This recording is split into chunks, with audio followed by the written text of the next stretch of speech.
Hi, I'm India. And I'm Vinaya. And we just had a session with Kanye Maclavella of the Collaborative Fund about term sheets. So term sheets are the terms of an investment. So the terms under which a venture capital fund is giving a startup money. And there are a couple different things that you often see on a term sheet that we're going to talk about today. One of the ways VCs give companies money is through debt.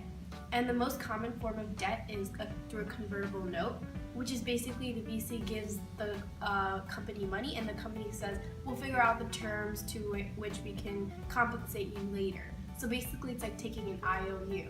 The other way that venture capital firms usually invest is through equity, so getting a portion of the company. There are two different types of equity, preferred and common. Preferred equity has a liquidation preference. So when the company gets sold or the company exits, the people with preferred equity get their money back before anyone else, even the founders.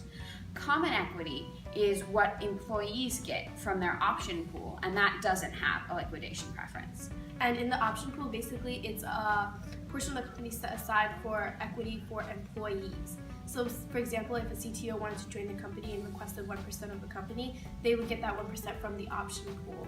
If the option pool is unspent, then it becomes a little tricky. So if an investment is made pre-valuation and there are shares left over in the option pool that have been unspent, the venture capitalist ultimately benefits. Imagine you have a company that's worth 8 slices of pizza and the venture capital firm owns 3 of them.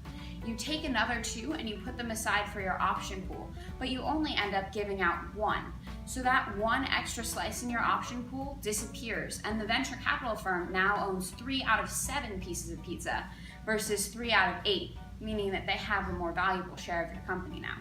However, if the investment is done post-valuation, and the option pool is not used, then the founders get to absorb that money and the VCs don't benefit. All of these things are also involved in something called vesting. Vesting is a schedule in which you get access to your equity. So if you have equity in a company as a founder, you don't actually get any of this equity most of the time until the end of your first year. Most vesting is on a 4-year schedule with a 1-year cliff. So in order to get any equity at all, you have to wait 1 year. And at the end of 1 year, you'll get 25%. After that, you accumulate equity monthly. So by the end of your 2nd year, you'll have 50% of your equity and so on.